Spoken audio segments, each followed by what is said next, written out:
Today I will talk about 4 purposes that right concentration can be applied.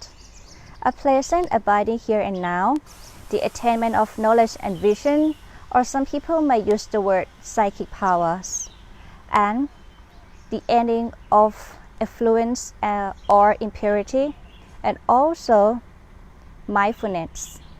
This discourse is quite difficult to follow, so please listen carefully.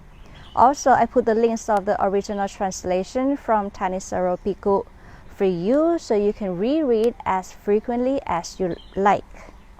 Samadhi Sutta is from Anguttara Nikaya, the numerical collection in the Book of Force. The Buddha said, "Monks, these are the 4 developments of concentration." Which 4? There is the development of concentration that when developed and pursued leads to a pleasant abiding in the here and now.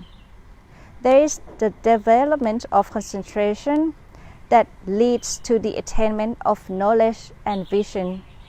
There is the development of concentration that leads to mindfulness.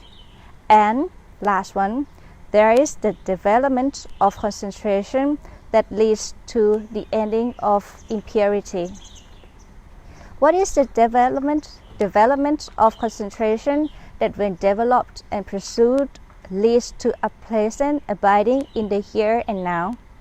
There is the case where a monk, quite secluded from sensuality, secluded from unskillful qualities, enters and remains in the first jhana. The first jhana comprises of direct thought, evaluation, satisfaction or elation, and pleasure born of seclusion and one-pointedness of mind.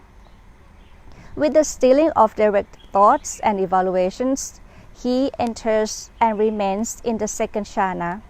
The second jhana, here in the second jhana, you will have no more direct thought and evaluation.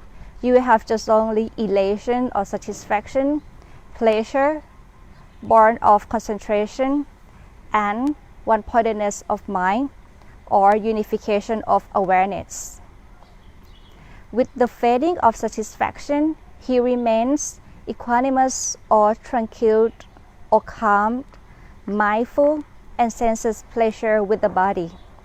He enters and remains in the third jhana.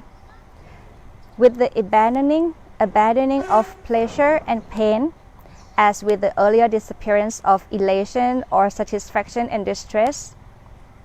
So in the third jhana, you have only just pleasure and one-pointedness of mind. And after that, he enters and remains in the fourth jhana. In the fourth jhana, you will have only the purity of tranquility and mindfulness and one-pointedness of mind. No more pleasure, no more pain. This is the development of concentration that will lead to a pleasant abiding in the here and now.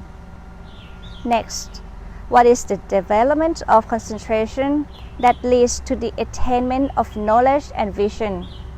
There is a case where a monk attains to the perception of light and is resolved on the perceptions of daytime at any hour of the day.